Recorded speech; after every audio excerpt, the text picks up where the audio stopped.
Dan enjoyed eating, but wasn't impressed with the nutritional value of the food at school. At 7 years old. I was eating those pizzas. Well, you're a critic. Right? Yeah, I was like, these school dinners are not good enough for me. Where's the supplement version? I thought you were going to... I was like, that's the story. Dan didn't like the food at school. This was his esoteric joke. I obviously thought that he was going to break the joke and tell the rest of the story, not come up with his own joke and then expect me to finish off the story. The cheapest, worst supplement in the world can make exactly the same claims as the best supplement in the world. There's no difference. So as long as you're putting in the minimum legal requirement of the product to be able to make a marketing claim, you don't need to put in the scientific dosage that actually achieves the goal. When you spend £40 on a single supplement and you look at it next to a £10 one and go, they both say they do the same thing, why am I spending 40? She's like, you're basically getting 4 times as much, which is the scientific dose, which is what you need.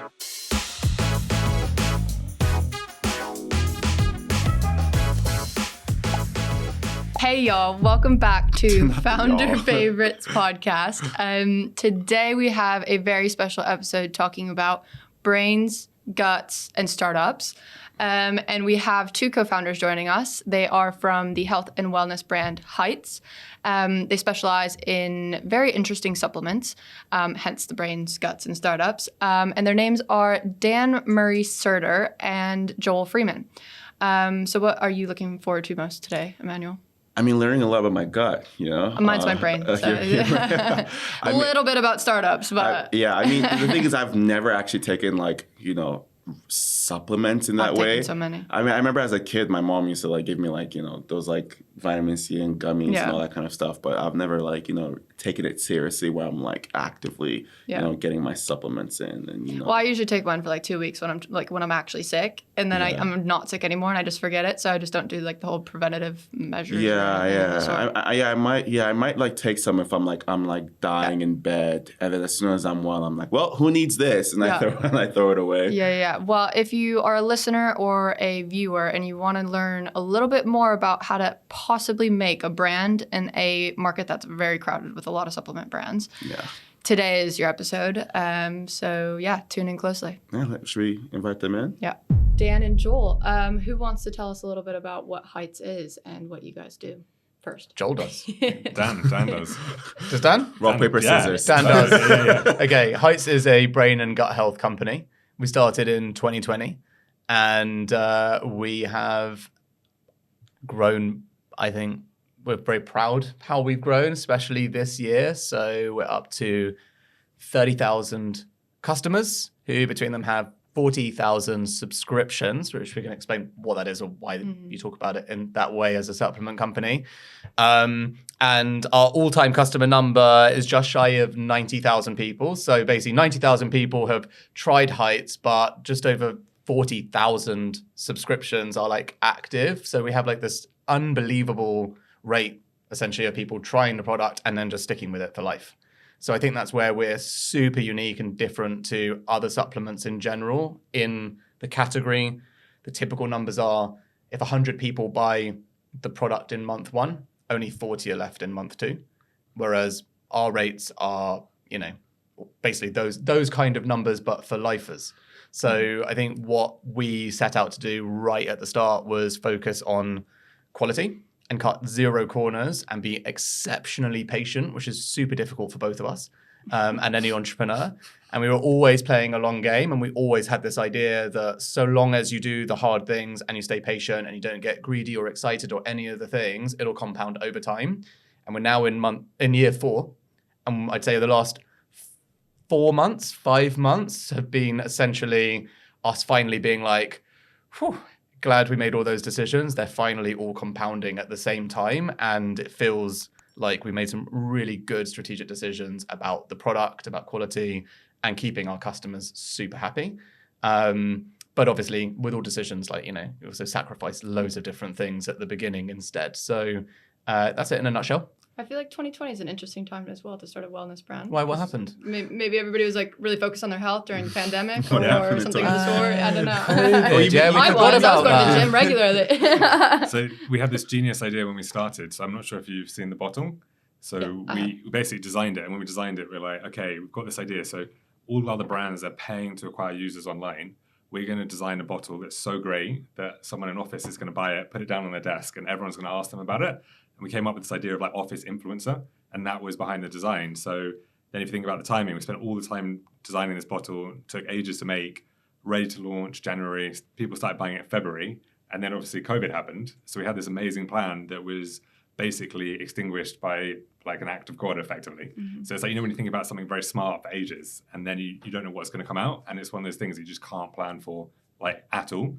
But yeah, it's interesting, like Dan said, it's like you make loads of choices like early on, and like some of them pay off, and then some of them don't, beyond things that you can control. We had a call with someone the other day who was like, I keep my bottle out here. He was in his little office, right? And he was like, keep it out, and everyone asked me about it. And we're like, yeah, it's amazing, isn't it? That was our plan in 2020, and it took about 3 years for anyone to go back to an office and for that to happen. So, but it was quite nice to hear someone be like, everyone does ask me about it. It did make sense. Yeah. Well. And just in terms of scale, I was flying back yesterday from Greece. I didn't have anything to do, so I was trying to work out how many pills we were shipping. And so it worked out we're now shipping about 2 million capsules a month. Wow. So for us, that's like absolutely huge. So what is it that made you guys want to go into a supplement brand? Like, I'm aware that you were friends beforehand. Yep. Did you just have like a lunch table conversation? You're like, let's do this? Or where did the So idea we were come 7. So since you were 7 years old, this has been brewing for a very long time. We've had more than one conversation since we were 7, quite a few lunches. More than lunch, So Dan enjoyed eating, but wasn't impressed with the nutritional value of the food at school. At 7 years old? I was eating those pizzas. Well, you're a critic. Right? Yeah, I was like, these school dinners are not good enough for me. Where's the supplement version? I thought you were going to... I was like, that's the rest of the story. Dan didn't like the food at school. This was his esoteric joke. I obviously thought that he was going to break the joke and tell the rest of the story, not come up with his own joke and then expect me to finish off the story. I was very confused. Yeah, okay, so we were... Yeah, so you're just 7. Yeah, that's it. That's what you need to know. So you hated the food at school, and then you guys just came up with heights. Exactly, and then the interview's over, and thank you very much for having us. No, so we were both... Basically. Yeah, we were both running tech companies, and the same tech company. Not at the age of 7. No, that would this precocious child. Conversation this precocious child is becoming unlikable at 7. No, our last company was a tech company. We were loving it. It was going well. It was scaling fast, and then it all imploded, and it failed, and it was horrendous. And we both had like lots of different stress-induced events from it, as you would. But Joel had really bad gut health issues, stress related, which are common, like as in it's a thing, but we didn't know about it, as in he didn't know about it. I think now it's well known.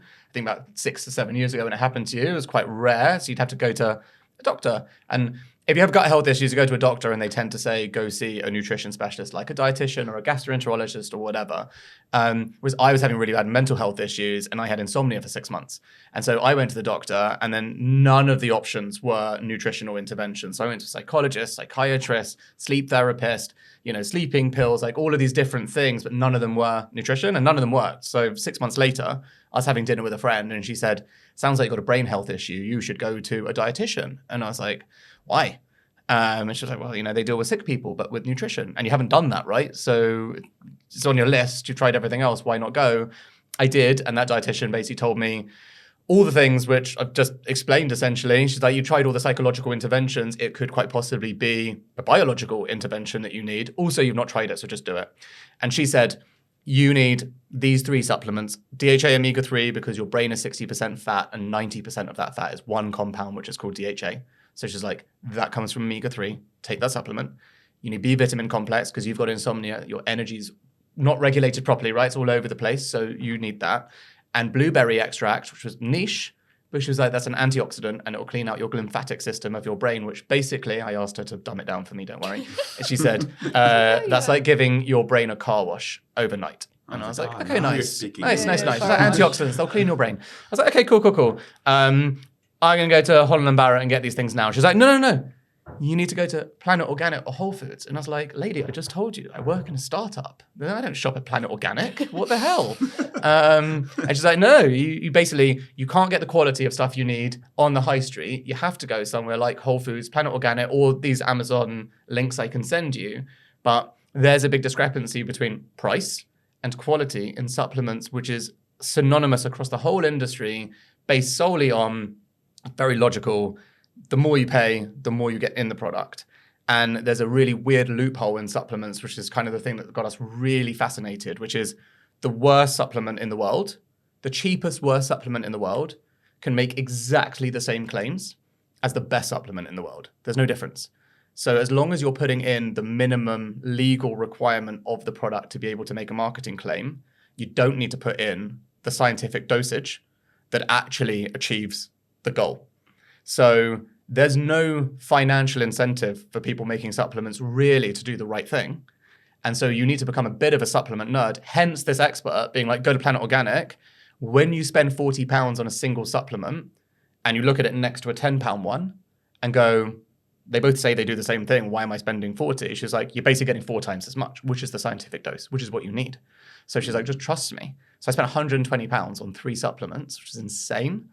And it worked. I was sleeping within 3 days, first night sleep until 7. Speaking to Joel about this, being like, it's absolutely just fascinating. And this is just such a weird industry, which we knew nothing about at all. And it kind of just went on from there. We're like, this is just so bizarre. How is this a thing? I can't stop thinking about all of the like just colorful gummy vitamins that I've bought on Amazon, and I'm just like, this one's gonna fix me this month. Like, gummies I eat really half do of them, and then I just don't ever again. So why do you think they're kind of maybe cut? It's just for like costs cut in reasons that they don't put. There's that famous quote by Warren Buffett, which is, "Show me the incentive, I'll show you the outcome." In the supplement space, there is no incentive to make a better product, because if you say, help support healthy brain function, right? Normal medical claim. We can't make, no one is able to make beyond that claim, right? That's the language that you're specifically allowed to use if you make the worst product or the best product. So you have a really hard job as a brand communicating value and quality to a consumer in a legal framework that gives you those words as the copy-paste things you can do. So if that's the case, people just gravitate towards the cheaper product, because why not? It's hard.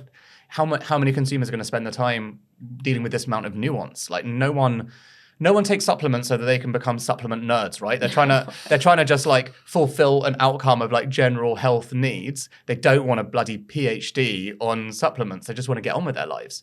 And so the big claim on the front creates this sort of gap in what would be a responsibility from companies. It's a really weird industry like that. In most other spaces, if you make a better product and it's higher quality and you can prove it, you'd be able to tell people. So the incentive would be there to do that.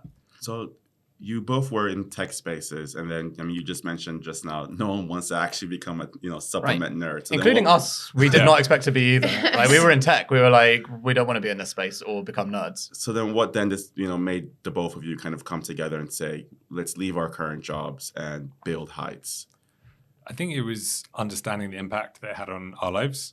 So as Dan was saying, he was struggling with insomnia. I was having these gut health issues that led to a physical attack. So I was in bed wearing the same clothes for like 3 days, spiking fever, and in so much pain. And that was all linked to gut health issues. So I think we saw like how big an impact it had on our lives, and we saw what good we could do for other people, especially in the founder community, because we're understanding that we were under a lot of stress. So many people were under so much stress, and you're interviewing people all the time. And I imagine that's something that comes up a lot. So for us, knowing that we could create products, or we thought that if we got the right people together, we could create products that made a difference. And for me, it was this sort of understanding of, before that, been working on a shopping app and understanding what a difference you can make if you have a desire to make something great.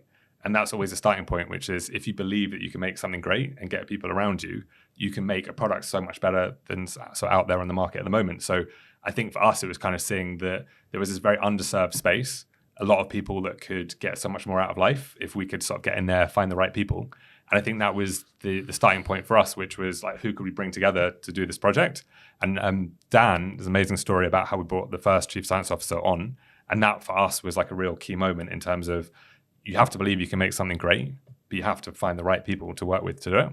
Yeah, I think we've got quite, especially in the early founding story, the very, very different skills. Like Joel's very, very focused on he gets an idea in his head, and then it's very unreasonable, position of, but this is what we're going to do. And so in the supplement space, that didn't seem that unreasonable at the time, because we're both from outsiders from the industry. So like most people who make supplements have been in the nutrition space or are medical doctors or whatever.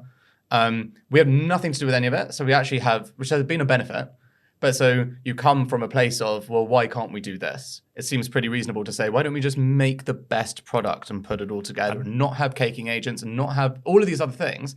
And then you go to all these conferences where you meet suppliers and meet everyone, and every single one of them is computer says no. And just going back on this, so starting the meeting, so you go out there, okay, who's the best people in the world that you could work with, and kind of get them in the room, and you say, okay, we're going to make the best product that's ever existed. And they all smile, and you're like, okay, why is that so funny? And they're like, okay, this is very refreshing because this never happens. So they never start off a project being like, can we make something really great? And just doing that got everyone really engaged and enthused in the project. I think it's that sort of moment that makes you realize that you're onto something. And it does make you wonder, like, so many products are made in the world with so little enthusiasm that it's just trying to fill, maybe there's like a gap, maybe there's this cost they're trying to get to.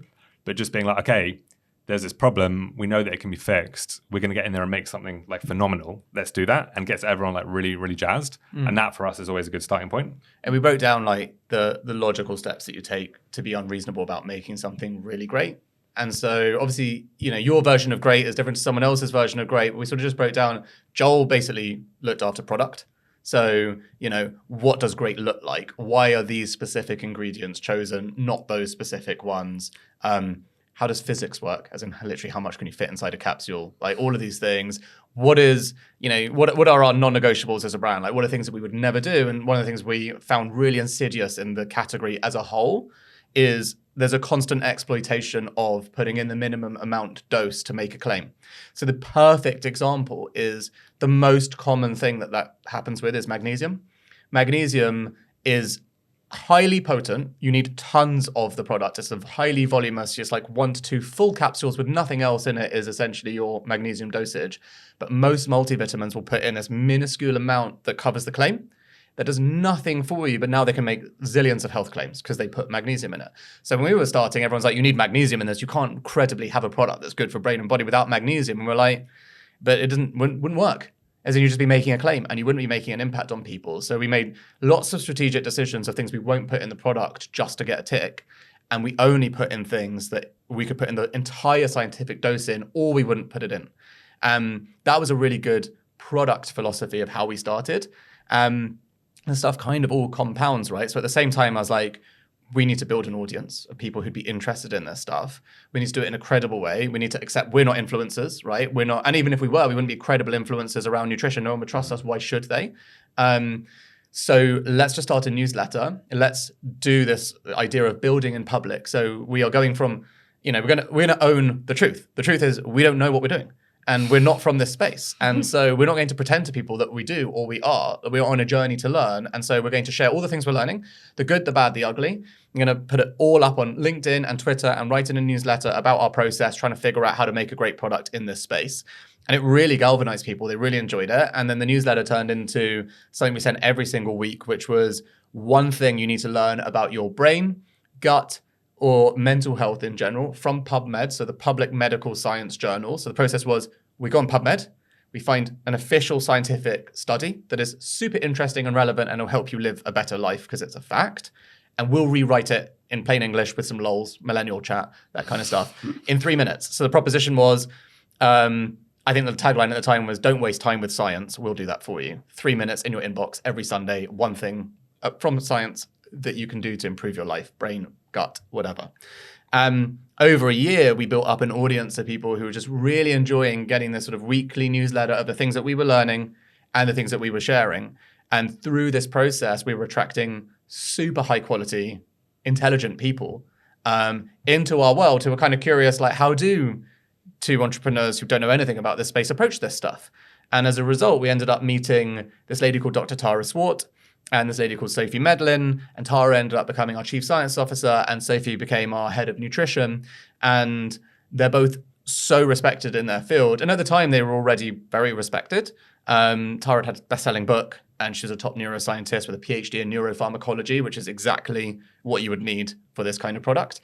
And Sophie has 17 years of, you know, in-clinic gastroenterology, colorectal dietitian, Crohn specialist, nickname is Queen of Poo at King's College. It's lovely for her. And you know, since then, both of them have become like really well known. Tara is now, her interview on Diary of a CEO is the most watched one ever. This is 14 million views and counting. Like this one. No, yeah, let's hope so. Let's hope so, right? 14.5 million. Yeah, exactly. So, you know, we picked really well, but it also, like, they came to us as well on the basis of they were enjoying our approach to how we were sharing this stuff.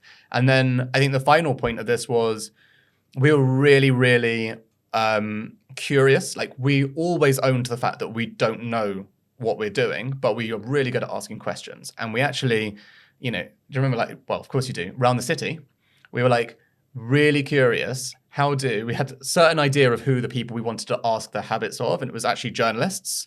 It's probably like 100% City AM readers. It was journalists, bankers, traders, lawyers, and accountants. That's us. Yeah, because we had a thesis, which is, so as entrepreneurs, your job is to get stuff wrong all the time, humility, no big deal, and you just throw stuff at the wall and you just like whatever sticks and you figure it out. Whereas we were like, those 5 careers are like the opposite of that. You have to like you have to be right. It's like so often you have to be thorough, you have to be really convinced, you have to do the research. You know, there's just a lot. As we like, there's a real overlap of the type of person who basically has to use their brain like in a serious way differently to us. So let's see what they do. What are their habits? What are the supplements they take? And we did all of our research with them. And one of the things that we uncovered was most of them took supplements, and then they showed us like their supplement drawer, or they explained their supplement cupboard at home. And they were the archetypal, I take supplements, I know why I'm taking supplements, I understand the jobs it does, but after about 5 days, I forget to carry on taking it. And we were like, why? Me. Because we're not, and again, because we're not from the supplement space, we were both like, I don't understand that. Why is that? And we asked all the right questions. Eventually, it just became so obvious. They all look the same. And people just forget the jobs to be done and like why they're taking them, and they just forget the story, and they get out of that habit. And if you get out of the habit, it doesn't happen anymore. So really early on, you know, Joel focusing on what the best in class product is, we're also focusing on like, what are the customer behaviors that would help us create an amazing company? And that's where the bottle design came in. We're like, you know, everything we learned from our last business, which was basically a mobile app, everything there is about habit formation. So you have these things called day 0, day 7, day 30, habit tracking, right? Basically, that's your retention numbers. Like, if you can't keep a customer past day 7, you go back to 0 and figure out how to get them in through the first 7 days. And if you get them from 7 days, how do you get them through to 30 days? This is the entire job. So you're like, if you take that approach to supplements, we had a really big gamble and guess about it. We're like, you can basically design the actual product, both the capsules and the bottle, in such a way that people don't want to put it in their drawer and they don't want to keep it out. And if they don't want to hide it. And if they keep it out, they'll probably see it. And the best kind of supplement you can take is the one you remember to take. So we're like, that simple thing, which was a big gamble and a massive guess. And I'm sure that, you know, the product quality as well plays an enormous part. But like, our retention rates for customers has been literally miles better than any other company in the whole category globally since we started. And everyone, when we started, said, it's nice, but as you scale, like, those numbers won't stick. And now we're at scale and we have exactly the same retention numbers as we did when we first started. And you can't really point to an exact thing, right? But actually, it turns out the simple philosophy of making something that's beautifully designed that people remember to see and therefore remember the habit was a pretty good intuition. And how long do you have to take the supplements to actually feel something? Because now that I'm thinking about it, like, maybe I always say every time I take supplements, I don't actually feel anything differently. But maybe I'm also just not taking them long enough because I'm also the one that will keep them in the drawer. And you might be taking not very high quality ones. Right. And so the official answer to bear. You're taking gummies. You won't feel my that. melatonin gummies. I get them from the States. They're so good. Yeah. Well, I think they're one of the only ones. They make me sleep. Yeah, I think melatonin gummies are one of the only use cases where they actually really do work. Okay, good. I was going to say, I will go to my grave saying this work. The first part of the question is kind of going back to what we were saying before about, like, why do people make gummies? Do they work? And I think the UK is quite a cynical market. So what we kind of see is there's like a sub part of the market where there's a lot of people, mostly Brits, that don't expect vitamins to work. So they don't want to spend that much on them. And then there's a whole bunch of companies that be like, you don't expect them to work, we'll happily sell you something that probably doesn't work. And that makes up like a lot of the current market. Yeah. And our products, different. I guess this is a Dan question because so the official answer is 3 months. But then the actual nuanced answer is it does depend on you and your current diet, and also depending on the product. But in general, if, for example, to give you anecdotal rather than scientific fact, because the scientific answer is 3 months. But the actual customer data we see, if you're vegetarian or vegan or even pescatarian, to be fair, so basically not omnivorous, or you have a pre-existing mental health issue, and that could be anything from like, low energy, poor sleep, ADHD, bipolar, like, the full spectrum of things, but including like relatively minor things, you tend to feel the impact much faster. So, those kinds of customers, both from ones who are like probably not getting everything they need in their diet and or are currently in a place where they're not feeling their best, they tend to feel different inside weeks, not months. Your general healthy, going to the gym all the time, on top of the world, feeling great, it's usually within month 2 or 3 that you actually notice things. And those people who are already feeling really good, it's quite hard to notice the marginal gains. And so those people are usually the ones who are tracking on their wearables and are like, damn, like that is more REM sleep or whatever the thing is, right? Because typically in this day and age, those people are tracking stuff. And before you both went into this space, was there any doubts, any kind of like second thoughts like, oh, this might not work, we probably shouldn't leave our current jobs? No. Were you doing your current jobs we were working together while you're running your newsletter though? Did you do that for the So that was part of it. Yeah, that was the start of it, basically. That's whilst we're doing product development and stuff. I think it's funny, by the way, Joel says no, and I would have said yes, and then we have a joke together, which is I get imposter syndrome and he gets imposter syndrome. So he's like, very sure things will work, and I'm always like, but are they? I'm like the anxious, nervous one, but will they? You need a little bit of anxiety. Yeah. There was so much evidence that having the right amount of B vitamins, omega-3s makes such a big difference in people's lives. So we'd be reading the literature. And what we're finding is like none of the products have the right amount. And then you're looking at the US, where it's probably like more of an advanced market, and people are buying products. They really see it as part of their health journey.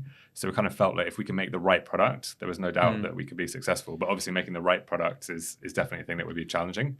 But when you start, you have to have a view that you are going to make it. Otherwise, it's quite good to get going. So it's kind of almost this mix of belief that you can do anything with a cold sense of reality, which we kind of try and, I guess, between us get to. I think as well that, Joel's like technically speaking in science or nutrition and stuff, like it is fact. So it's a bit like if we do all the things and cut 0 corners and do all of them, it really like that should create the greatest health outcome for a customer because you're doing all those things, but you still like don't know. And so it really helped us having Sophie and Tara, who were also like 100%. And we're sure that other people don't do, it was like incredible having 2 people with that level of confidence, but also, between them like pretty much 40 years of experience in the space to be like, yeah, 100%. Because to give you an idea as well, it took us just over 14, 15 months or something to get Vitals out, which was our first product, which is the supplement with omega-3s, B vitamins, blueberry extract, et cetera, but it took 3.5 years to bring out the probiotic. So to give you an idea of confidence and nerves and all of the things, that was much harder because 3.5 years is a long time for a startup to only have one product in the market. And that's another thing that we're super different to everyone else about. Every other supplement company, startup, etc., has so many products. That's how you grow revenue. And we said from the start, we're not that company. Like that's what everyone else already does. So we're like, you can go in this space, you can go broad or you can go deep. And so we're like, everyone already goes broad. Let's just go deep. And then the commitment will be, these are the best products in the world. And you can only credibly do that if you reinvest all your money into the same thing over and over and over again. So instead of launching a new product, we were like, let's do trials on this product. We updated the first product 4 times based on doing blood trials with omnivores, vegans, like, different age groups and stuff, and getting data. And being like, right, okay. I mean, we already had a lot of vitamin D in that product, but the data says that people are still under with vitamin D. We had a lot of, was it B1 and B2? Yeah. Yeah, like, There's so many B's, isn't there? Yeah. There's a lot of B's. That's why it's called. I get so nervous. Yeah, that's why it's called B vitamin complex. Yeah. It's complex to remember how many there are. If I take another one that has a B vitamin in it, I'm going to like overdose on B vitamins. But is that you just weigh it out. Possible? Okay. Yeah, it's other things like iron that you need to worry about. Okay, like there's nothing bad. I mean, we're not nutritionists, but nothing bad. You just weed that stuff out. But, as Dan was saying, so we did a trial in 2021. So the idea was, okay, we take blood from people that aren't taking supplements at the moment, like a variety of diets, age range. And the point of the trial was, okay, the starting point is take the blood, understand where they are, give them heights for 3 months or vitals, and then see what the difference has been. But when we did the first blood draw, what we found was so many of that sample were severely deficient in B1 and B2, which really impacts your ability to create energy and to sleep. And what was fascinating was kind of a catch-22 because people don't generally test B1 and B2 because public health says everyone gets enough of it. So it's generally not tested.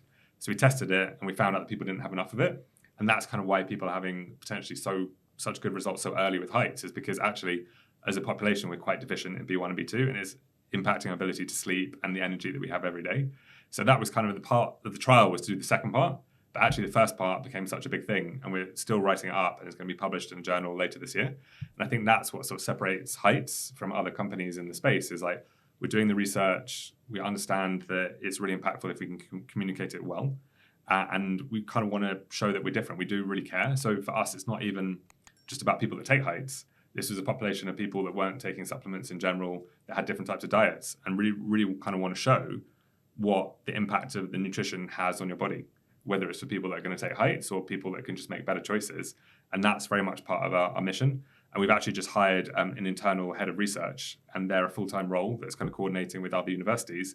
And the thing is, like, how can we allow people to reach more of the heights, whether it's the greater population or people that take our products? Because going back to when Dan was 7, or when we started Heights. Now we're getting there. Yeah, I knew it. People just don't know enough about what's going on in their body. And, people are really impacted by that technology, impacted by stress. There's so many things that are going on in the world. And as you see in all the data that's coming up around like mental health, low energy, people just aren't feeling great. And we feel like we've got a really key role to play in that. It's like, okay, how can you provide data? How can you provide information to people to make better choices? And you mentioned earlier just basically about how the public consensus is that we have enough B1 and B2, but in your research, you found out that we didn't. So why would the public consensus be that if that's not the truth? It's a good question. So that's a great question. So I don't know if you saw an article last year where they just updated the public health, just updated the guidance on vitamin C. And they basically went back on the research. The last research they'd done on vitamin C was 60 years ago. And it was a very small sample. That's a very long time ago. Yeah, and I think that's really normal. That's what once you get into this stuff, that's actually normal. It's insane. Like the research on the vitamins is old. About vitamin C? I swear I take it every winter, and I don't know. So what they were saying is you didn't need that much of it, and actually what the change is for heights, we're saying, okay, in a healthy population that are just trying to get as much done or achieve as much as they can or reach their own heights, what do they need? And a lot of the research that's been done over a long period of time is really in people that aren't well, and being like, okay, what if you're not well? What do you need? What do you need not to become unwell? And the thinking is kind of different, which is like, what do you need to really thrive in your life? And we just think that it's a very underfunded area. So universities aren't funded enough to provide research. And why we think that's really part of our mission is if you look a lot of where like the research money is spent, it's on like drugs, pharma, the big things that are going to make a difference in terms of curing people once they're sick. But actually what's underinvested is prevention. So for us, we think that a big role is stimulating investment, whether it's Heights investment, Heights in partnership with the university, or becoming part of a network that's talking about it, which is how can we provide the research and the evidence around prevention? Because I think at the moment, prevention feels a bit more woolly to people, which is like, okay, is it gummies? Is it green juice? Like, what are the things that I need to do to be at my best? And I think for us, we're trying to stimulate more of a debate, which is evidence-based, because we think that can have the biggest impact. And just putting it into context, we're looking at a time in 2024, without wanting to go too deep, that we've got these really long NHS waiting lists, like really starved of funding. People are waiting like months, if not years, to see people to talk about the situations they're in. So they're living in discomfort, and not saying that prevention at that point is going to help everybody, but it just feels like a small amount of investment here, which is how do we find out what the right levels of B1 are and B2 that can make such a big difference to so many people. And just last point on this is that if you look at the vitamin C trial, that was 60 years ago. And if we look at the way that we live, it's completely different. So we do things differently, we behave differently, we eat differently. More junk food. More junk food, yeah, completely. Yeah, ultra-processed food, right, which is an increasing phenomenon in our diets. And, the way that people market this stuff, like it's just normal, it's just so irresponsible. It's a really odd catch-22. I mean, we exist in it where, see yesterday, Mr. Beast, KSI, and Logan Paul launch nationally, a new brand that is essentially positioned as healthier than something that already 100 million kids take, but is just a chocolate bar and an energy drink, but with less sugar and less calories. And you're like, what? Like, what? And at the same time, if you make supplements and sell them, people will go out of their way to tell you that you're scamming them. And you're like, what world is this? Like, these are literally health supplements that no one's forcing you to take. You don't have to have them. Make your own choice. But at the same time, it is glamorized to be selling sugar, even though most people are completely educated on this point now about sugar. Yeah, we're all aware. Everyone's aware. Yeah. Right, and awareness is a great first step. It doesn't take away necessarily the behaviors and the addiction that we have as a society to those things, but it's a good natural step. But it is a really backwards framing. And as literally two people who, lots of people go through a health crisis during their life. And I think what's nice is if you're lucky, like I was, like Joel was, it's not final. And we're not saying at all, by the way, that, especially from a mental health side, it might happen to be nutritional. I'd had multiple previous mental health issues, had nothing to do with my nutrition. They were completely psychological. I got a therapist, I got over them. So it isn't the be all and end all. But when I went through that process, at the end of 6 months, I was just annoyed because I was like, how does my doctor not know to say, go see a psychologist and a dietitian in day one? Why not? Like, it makes no sense to me. Why is that not an option? Why is nutrition not one of the things that they'd be recommending? And there is a lot of scientific evidence. This thing when we started the newsletter and started reading it, I was like, this is like, it's not hidden away science. It's actually really well published, well-known science. There's like endless content, scientific trials about supplements, about ingredients, about the different nutritional benefits on pretty much every single type of mental health disorder you can imagine, as well as obviously all the stuff on longevity, etc. It's all well known. It's just that doctors don't get trained in nutrition. They get something like 6 hours in 7 years. So it's just not their thing. And so until we can actually position nutrition as part of, growing up healthily, when you get sick, you go to the doctor. Of course, pharmaceutical products are really important when you're sick, etc. But so is some level of nutritional information. And you don't get it from your doctor. But I don't know about you guys, but, you go to a doctor in a moment of weakness, you really genuinely, you trust them, you listen to them, you follow their advice. So if they were to say and try these things, you'd listen. And I think that's like a really big gap and an opportunity. But it isn't something that's in our system and it's not going to change. And so it creates this really weird space where consumer brands have to figure out a way to cut through the noise, tell people the facts, which also then, of course, create a really cynical point of view because brands make profit and like consumers are smart. They know that you're going to talk about why people need your product no matter what you make, whether you make a shoe or a supplement, your job is to market it. And so there's this whole mistrust and cynicism around the health space. Like people should be, really cautious about you selling them health products. And in my opinion, people should be super cautious about people selling them sugar, not health products. Well, you mentioned that consumers are smart, and they are, but also not necessarily, because you explain everything that Heights is doing that stands out from the market to us in a 45-minute podcast. We get it. I'm about to honestly go buy Heights after this because I need some supplements before the winter starts. But how do you portray that message to the other just random consumer that's shopping online or Googling supplements that you're actually especially different. Now with and the not just saying you're different. especially now with the over commercialization that you touched on on the supplement industry, where they're just kind of creating supplements just for the sake of it. 100%. And then you're saying you're different, but how do they know that you're just saying 100%. So it's a great question. I think since it started, the whole thought process is if you have 45 minutes to tell someone, then yes, but you have 6 seconds. Right.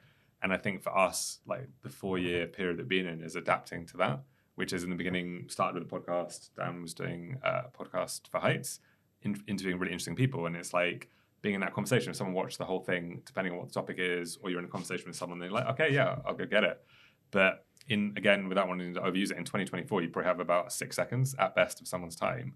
So I think for us is two things. One, understanding is what do we need to communicate in that 6 seconds to get someone to understand? And then the other part is more of a medium term, slower burn, which is we have to do the hard work in the background. We have to do the research. We want to get the data, turn it into papers, get that published in journals. And for us, that's 2 key things. One is what are the things that build trust with our customers, which is, okay, I want to see what you're saying in those 6 seconds. But once I've seen that, what are the other things that build trust? And build trust is one of our values. But the other part is once we've done the research, once we've got all that information, and then Dan can go speak to someone for 45 minutes, who is a person he goes to speak to for 45 minutes. And now we've become Informed Sports certified, so athletes can take our product. So for us, it's a bit can we show more than what can we tell you? And a lot of Dan's time is then going 45 minutes with the people that he can talk about the product who are more influential in the space. Yeah, like a lot of my time this year has been spent using the research, the evidence that we have. On our probiotic especially, we have evidence that literally shows that it's 50 times more effective than the best-selling probiotic in the UK. But also, we paid a lot of money on trials, independent trials, against the top liquid, the top capsule, and the top powder probiotic, and showed, we were between 50 times or 100 times more effective at getting our bacteria basically from your mouth to the colon, which is what it needs to do. It needs to survive a very acidic stomach journey. It's boring science stuff that you consumers don't want to know about, right? Terrible campaign. Terrible consumer campaign. Yeah, terrible, right? Absolutely we learn. No one cares, which is so totally reasonable, right? So the question is, okay, so who cares? And the answer to that question is health and science journalists, whose job it is to basically review these things, see what's the best, actually tell people credible stuff after doing their research, and also all the elite nutritionists and dietitians and health experts in the UK who are responsible for the training programs, the elite athletes, etc. And so we had this unbelievable data, and I've spent most of my time doing, there's a lot of it's 45 minutes one-to-one with someone, but also being like, now here's the research. I'm obviously biased. I know that you know that I'm biased. Go validate it. Like, these are independent, so go call them up and go ask them without me being there telling you what to ask or whatever. And as a result, we've had over 70 pieces of press this year so far, predominantly around the story of having the best probiotic.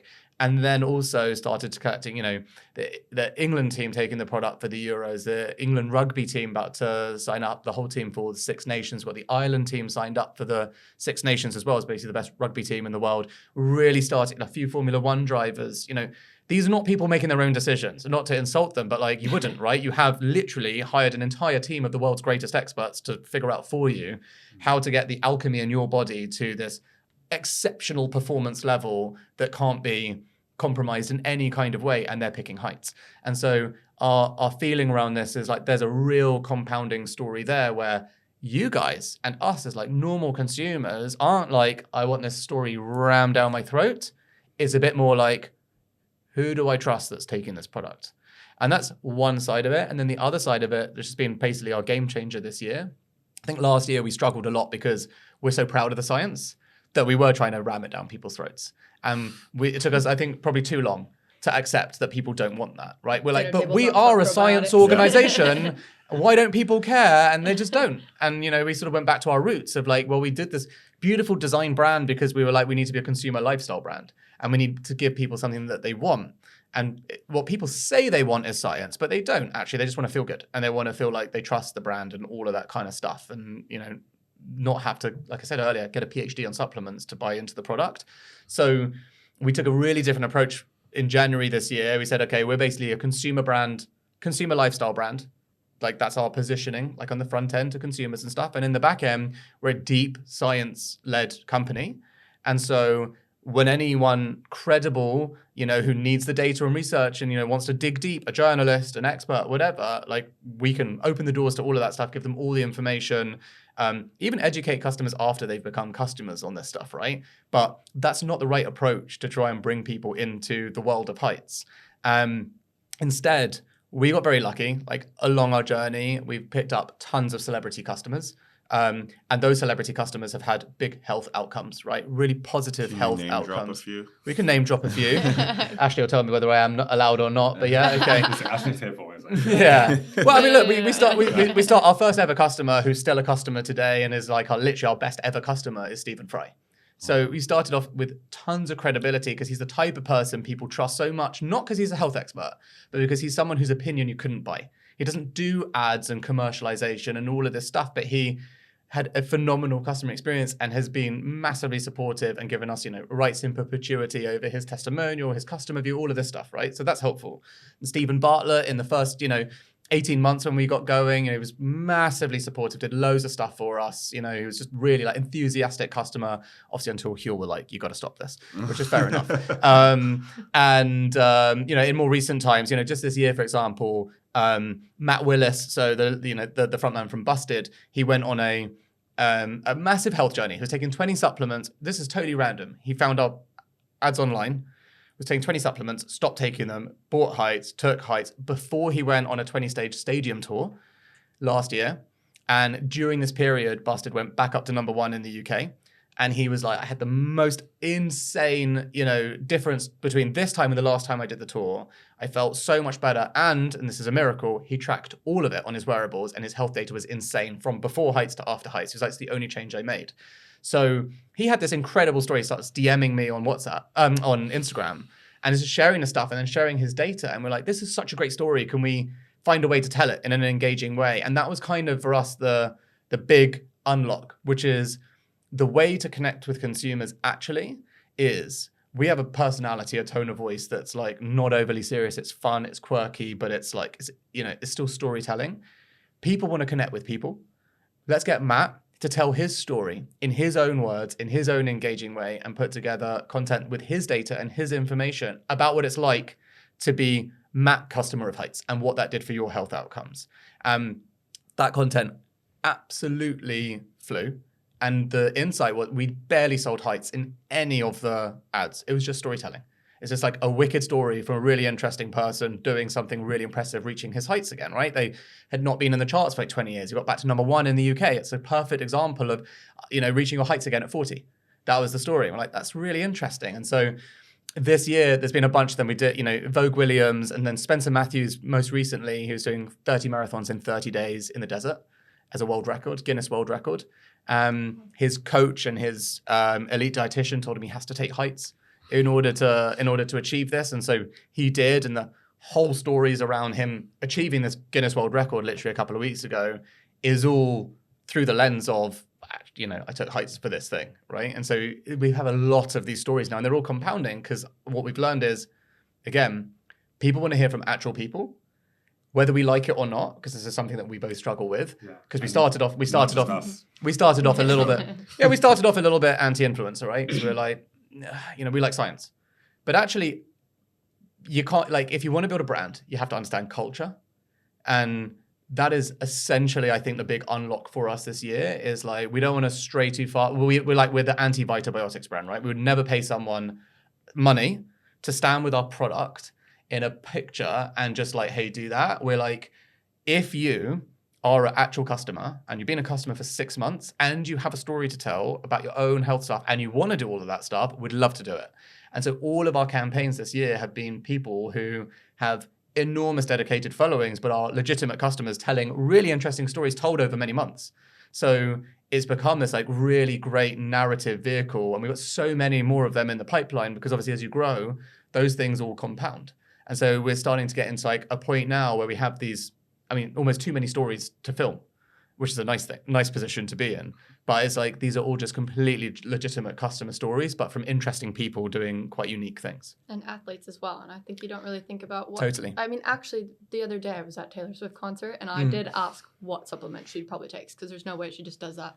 I often wonder the same thing. So it's not Heights yet. No, it's not. And I do often wonder the same thing, yeah. Yeah, what was the answer? Nobody knew. I was just like, I wonder what supplement. Yeah, I was like, I wonder what supplement she's taking. Yeah. Because it's funny because her going and going and going. Yeah. I do. It plays on me a lot because her boyfriend has a podcast called New Heights. Yes, he does. And so I'm always just like, this is just like one step away from being the most just genius. The golden rule, like whoever can get that thing for it, it's just so obviously match made in heaven somewhere. But yeah. Speaking like more, scientifically, what would you say is kind of the relationship between our brains and our guts? And, because that was like a big thing for the both of you, mental health and, your gut issues. What would you say is the relationship between the two, and how does like having a nutritious diet help that? I can answer that in a very unscientific way, which I know was not the question. Not what he asked. I wanted the hard science. Yeah. Okay. As you said, people don't care. But people click off a snooze and say hard science. That's it. That's the answer. People don't care. But the way that I think about it is, the way that you're feeling can really impact your gut. So it's like if you're very stressed, you've got a lot of anxiety, that can really upset your gut. It can give you like a bad stomach. It can cause all kinds of issues. And that can lead to this kind of things that people don't link to gut health. So gut health can be like muscle pain, it can be fever, it can be aches, it can be tiredness. And all that can come from like mental health, stress and anxiety. And but what's also like very interesting about that is I don't feel stressed or anxious, even at the point that I'm very stressed. And I think a lot of people can have this absorption of it So people might go through stress and they're like, okay, I'm quite anxious by this. I feel like I've got certain issues connected to it. And a lot of people can go through life and they're like, oh, I'm fine. I'm in this environment. I'm really thriving. But actually your body is sort of absorbing all of it, and you can lead to like other physical ailments all around your body. But then there's the other link, which is if you've got a bad gut, it can cause mental health issues as well. So if you've got a bad stomach, it can cause anxiety, it can cause stress. And that's at most basic levels. So they're linked through the vagus nerve. And there's loads of emergent evidence about the impact of the microbiome on brain activity, mental health. So when we designed Biotic, some of the strains are linked to the impact of stress and anxiety on our body. So because I've been through that journey, when we designed Biotic, I wanted it to be something that took care of gut health in general, also improved immunity, because that's also linked to the microbiome, but also just this improvement of the impact of stress and anxiety. So not a scientific answer, but I guess I'll add some science to it. Yeah, seems quite scientific to me. But what I want you to take away from it is this very bi-directional flow. And a lot of the times we don't realize it. So it's kind of like we're not conscious of the impact that the way that we feel about things can impact our stomach.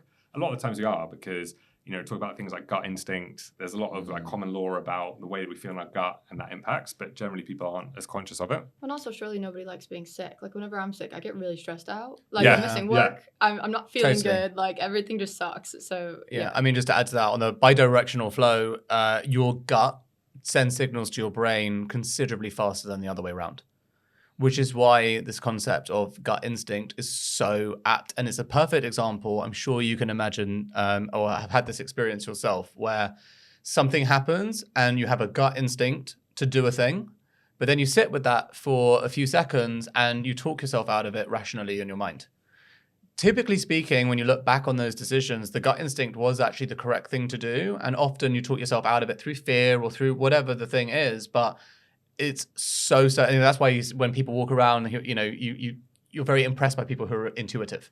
And those people have simply trained themselves to understand that the true intelligence and knowledge comes from the gut, because it's a scientific fact. The information goes from your gut to your brain faster than the other way around. So it's a really interesting phenomenon. And if you can train yourself to be more intuitive, listen to your gut instead of, the neurosis that comes when your mind starts to chatter, you tend to make better decisions. And then the other side to the question, Joel mentioned immunity and mental health. So 70% of your immune system comes from your microbiome and 90% of your serotonin. So it is considerably more responsible for your immunity, therefore your health and how often you get sick or stay well, and for how you feel. 90% of your serotonin, so how you feel, your mood, your general mental well-being. Those things come more of the impact from your microbiome than some of the actual lifestyle behaviors that you're making. So it is this emerging science, but it's absolutely fascinating. And it's this bizarre world that people are still unraveling and becoming so curious about, right? But where it's different to, for example, vitamins. And, I always say to people, when you're talking about vitamins, right? And they're like, do I need vitamins? And I'm like, well, tell me your diet. Like, tell me, what do you eat every day? Because most people have this ideal world of like, I can get everything I need from my diet. I'm like, I know you can. Now tell me what you ate today. Like, you can, but did you choose to do those things? Did you eat that volume of food? Did you eat the right things? And some people do, right? And I'm like, you don't need vitamins. You're fine. But people are like, do I need a probiotic? That's very different. You cannot eat enough kefir or drink enough kombucha or have enough yogurt that specifically scientifically has the strains you can be sure of that make an impact on your immune system or your mental health or your skin and nails or whatever, right? That's actually the really interesting thing about probiotics, is that you can isolate the specific bacteria from your gut that do those jobs, and you cultivate them in a lab inside a capsule. And then when you take a capsule like Biotic, you're eating the bacteria that feeds the bacteria already in your gut that do those specific jobs. So there is no way to eat whole food diets and get those kind of job outcomes. So usually, even though I'm a massive proponent for vitamins because of my own mental health story, the actual truth is, do I need vitamins? Totally depends. Tell me what you eat. Do I need a probiotic that does those things? Yeah, I think for 99% of people, and I have this conversation with real elite athletes, tell me what you eat. Do I need vitamins? And you're like, no, I mean, your job is to eat, listen to the things you eat. It's unbelievable. I wish I ate, my private chef, this and that. But do I need a probiotic? I'm still like, yeah, 100%. Do you want to stay well? Like, if 70% of your immune system comes from your gut, and this is a probiotic that we can prove has the strains that affect your immune system, the number one most dangerous thing that can happen to you as an athlete or a high performer, whatever, is you get sick. If you get sick, you're not getting paid. You can't do the fight. You can't win that race. You can't play that game. So why would you risk it? You can't do that. 70% is still 30% error, but like most common sense people who their career is important to, they don't take risks with their health like that. And that's kind of where Joel was coming back to earlier, where we've moved from a space of how do I treat people who are sick to how do I, as a sensible person who wants to feel good as often as possible, take my wellness seriously in the best way possible. And I don't need to be PhD level on everything. I just need to make good choices that keep me healthy at work, keep my mood up, make me feel like I'm well and happy. And, I'm more likely to do my best work if I feel good. Do you guys see new customers spike like in the new year when everybody's going through like their New Year resolutions? We would. Like, we're going to be really healthy. We would. Do you know what? It's a very sore topic for us because every single year since we launched, we're going to prep, it's going to be huge, and then something happens. Every year we screwed up our own January, February. Every single year since we launched. 2025. Yeah, we're so excited to finally understand what it's like to be a wellness brand in January, because we've had an internal issue that's of our own making every year so far, and we've always missed out on this January, February thing. Okay. But we always suffer in November, December, so we get the worst of both worlds. November, December are a waste of time for us. Next year, but we're just really excited to work out if this is actually true or the whole wellness industry's always lied to us.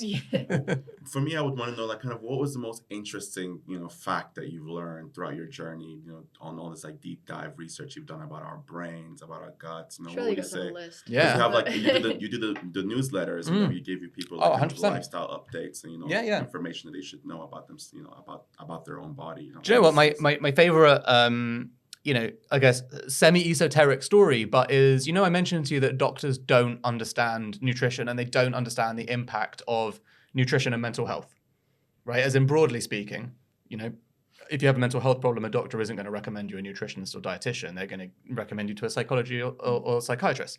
So I find that really interesting, particularly because I learned in one of the newsletters I was researching. So, have either of you ever tried a vegan diet for any period of time? Okay. If you go vegan, people say to you, you have to have B12. That's like a thing. So it's a big thing. Like, there's no chance of going vegan without someone running up to you off the street being like, remember your B12? You're like, all right, mate, chill out.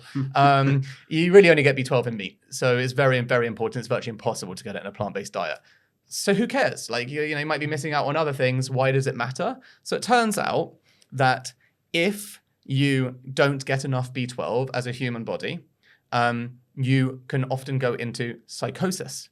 So have a complete and utter mental episode, like an absolute nutcase. And doctors know, and hospitals know, and nurses know, and everyone apparently in the medical industry knows that if that happens to you and you go into psychosis, the first thing they do is they give you an injection of B12.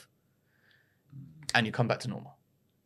And so as soon as I found that out, I was like, hold on a second. Psychosis is like a very intense mental health problem. So all doctors are actually trained that if someone goes into psychosis, the first thing you do is you inject them with B12. So there is a connection. Like, people have been medically trained to actually understand clearly that mental health and nutrition is so obviously linked there. But yet the rest of the connection is kind of just lost in the ether. I find that so interesting. What are the odds of that though? Like, if you don't. Well, rare, and also genuinely, there is not a vegan alive that isn't told to have B12. I was going to say, because I feel like that's got to be a common thing. So do they then get B12 just by having supplements? Yeah, just a B12 supplement. Yeah. Okay, They have height. Yeah, they're not injecting in their necks. Yeah, it's not anything extreme. Yeah, just a normal supplement. One of my final questions would kind of be just, what has it been like being a founder, and what does being a founder mean to you? Whatever the favorite things of finding your own company, managing your own company been to you? I guess getting things wrong. I think that's been a defining feature. Science. Yeah, not on the science. Never enjoying a January. Yeah. I think it's a learning curve, and I think it's like you're working in a spotlight that really shines, and the things you're good at, that shines really brightly, and also the things you're not good at, that shines very brightly. So it's a really fast learning curve, and I think the thing that I've learned, over like 3 or 4 years, is you can get things wrong in both directions. So you can get things wrong when you scale too quickly, and that becomes really obvious, and you hired too fast, or you spent too much on this, or you went too quickly. But what I've seen over the last 12 months is suffered from those kind of problems, and now we're growing really, really well, but I think almost slower than we could have done because we got things wrong the other way, which is potentially a bit too slow to hire, a bit too slow to buy enough stock to support the growth. So I guess what it comes down to is you get a lot of things wrong, which gives you the ability to learn. So for me, it's been a great journey, but I've learned so much from it so quickly.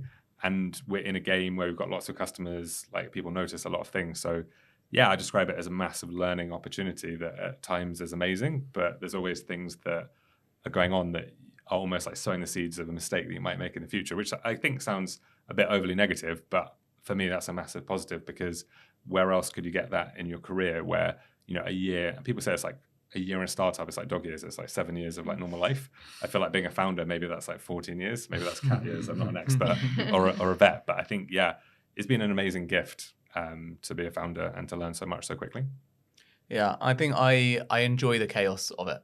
It is chaotic. And over time, you recognize there's a very clear pattern, which is every time something sucks really badly, it's quite often just before something great happens. And then you have this really weird relationship because you know that every time something great happens, you're about to have a massive cock up and it's going to be super painful. So it actually, you know, at the beginning, you go through that cycle a little bit and it feels really annoying and bittersweet because you're actually praying out when things are going well because you're like, you know, it's about to go bad.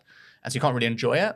But the flip side of that is like when things go really badly, you learn not to panic. And it is you end up very even keeled. And so when you imagine like that much emotional trigger happening to you, like up and down, up and down, up and down on a monthly basis over years, you really manage to stem your nervous system quite well, right? You learn how to behave in the world in a much more, I think, present and capable way because things don't affect you that much because most things are not that bad. But also we have the right products to take to kind of get through. I think that's also an important feature. And that might also be the thing. Except last week when we ran out of stock and I was going on holiday, I didn't have any panic, messaged Dan. I was like, and he didn't have any either. Yeah. There's literally none in the world. Yeah, it's true. There's the first time I've actually felt under the weather in like literally 5 years. I'm like, what is wrong with me? I haven't felt like this in ages. Like, we're out of stock of our products. I've literally not been able to take them.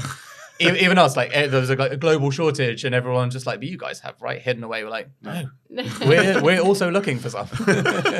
I mean, to wrap it up, you know, what would be your advice to entrepreneurs and founders of companies who are just starting their own journey? Listen to your gut. Yep. Yeah. Basically, yeah. Yeah. I think it's patience. Everyone wants things really quickly. I think the absolute reason why Heights is successful today and the absolute reason why it's working is from day one, we played the long game. One product, super unglamorous to have one product. No one else was doing it. It was a really good decision. We're going to find the right investors who understand that this is totally our position on the thing. And we're going to go slow to go fast eventually. And that how you win in this space is by quality and being able to completely stand by your values and the way that you do things. And that only works if you're willing to play a long game on time. And I think everyone really obviously wants things to happen super fast. And I understand that. But at the same time, how you win over the long term is not all the quick, easy wins. It's actually standing by the right brand decisions over time and trying not to panic about it. Yeah, and I think mine would be, linked to what I was saying is be willing to take complete responsibility for everything that happens. Because when something goes wrong, in the beginning, you're like, is it that person or this person or what happened? And it's always Joel's fault. Yeah, but then at the end of it, that you hired that person or that person didn't have enough training or you didn't hire quick enough or it's too slow. And I think what I realized is the quicker you get to that point, then something bad can happen, but you can take learnings from it. And you can only take learnings if you really accept that everything does end up at your door. So once you start taking learnings, it can be a bad situation, but if you can take learnings from it, then it means it won't happen again. But if you can't take responsibility, then you'll be in that loop where the thing happens over and over again because you didn't quite get to the point of what actually happened that you could do better next time.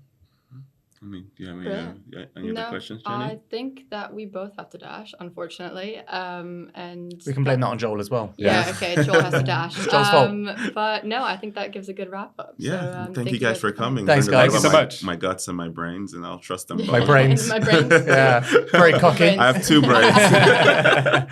Thank you guys for coming. Thank you so much. So much.